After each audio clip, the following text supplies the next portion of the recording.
Hi, my name is Noémie Cote, and I am here painting at the Cote Galleries.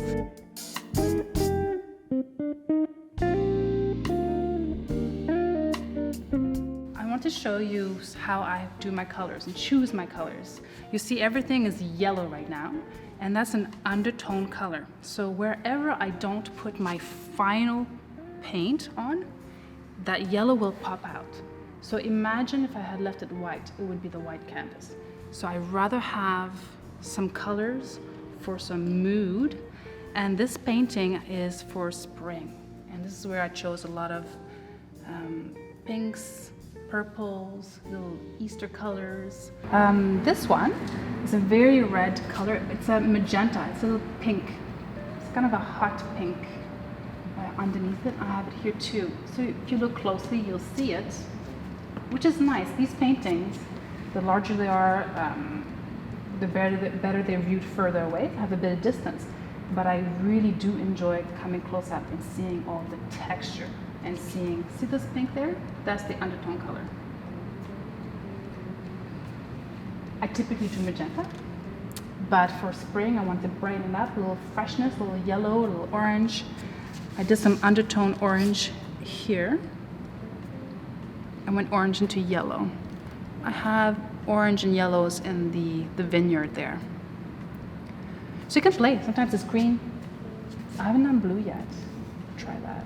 The scenes that I choose, I typically go and do some hikes. I really enjoy being in nature. Nature really does something for me, and that's why I like the subject of nature. It really grounds me. It kind of aligns me with my purpose. So I do like to go out and take photos.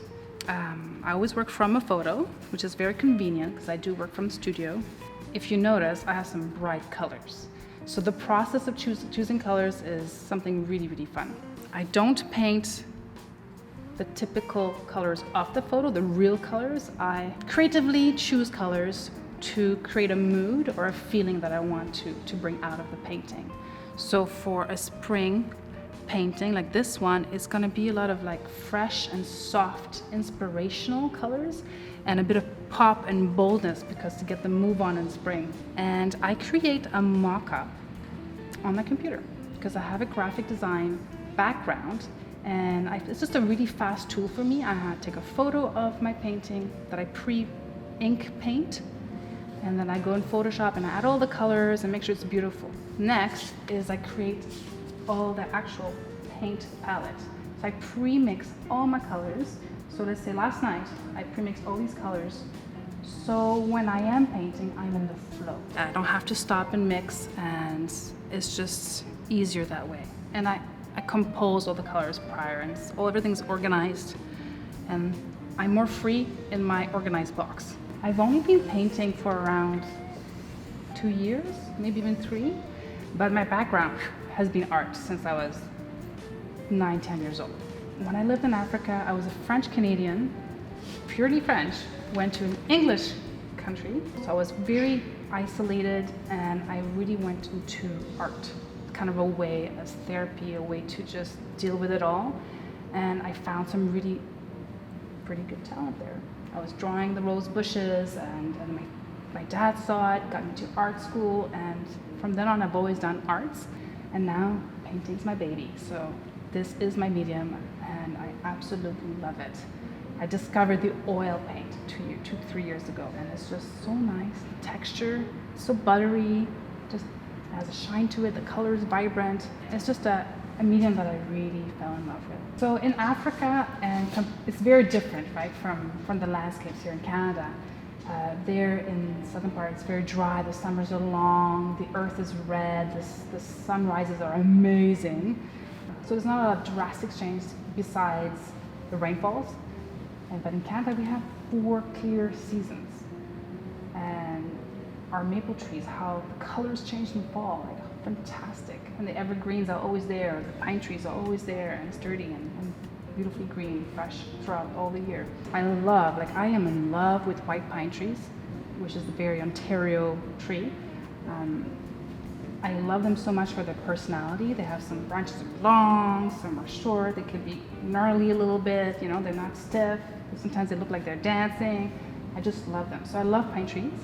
I love to have something tall and a view further away. I like to take the view, go a little bit deeper. For example, in this painting you have a foreground. So I like the foreground, middle ground, and foreground. So I typically have flowers or close-up grasses and some big trees that bring your eyes up into the view of, typically we would have lakes and rivers and water, because it's a very typically beautiful, relaxing scene in Canada. And then some mountains. I absolutely love mountains.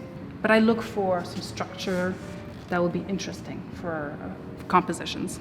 I'm always looking for balance. Even though it's very colorful, I look for balance.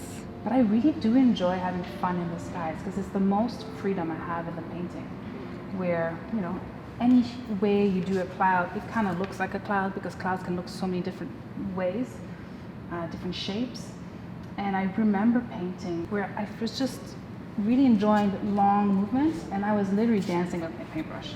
So this is how this happened. So a little bit of looseness in the clouds.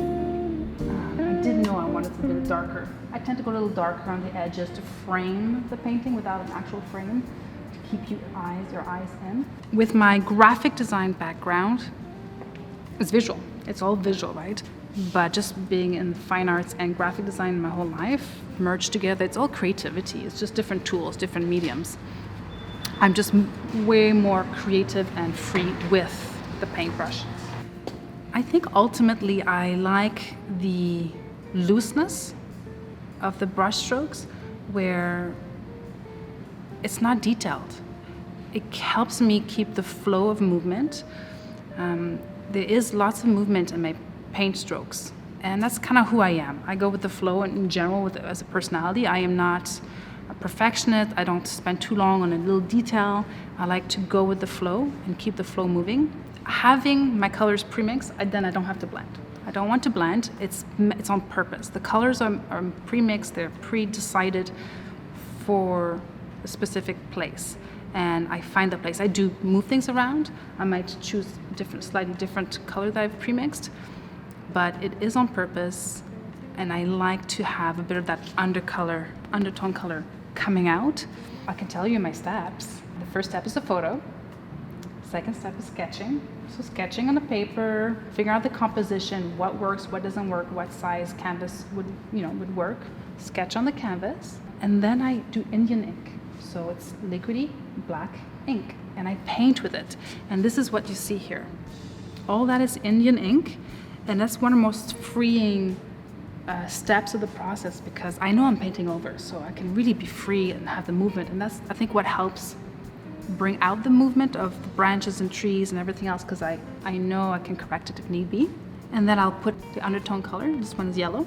And then I'll take a photo and figure out the color combinations on my computer. And then I'll pre-mix the colors, as you see there. And ta-da, I get to paint now. So there's quite a few steps. It works for me. You gotta find what works for you. Having the computer as a tool, I use Photoshop, but I'm sure these other apps can be used. It is a very relaxed and playful, because it's all done in layers. I can remove a layer, erase, put an eraser, put more colors. So it's a playground. It's the place to play and find the right balance of colors, and to make sure that it brings out what I'm looking for. My name is Noémie Cote, and this is my art.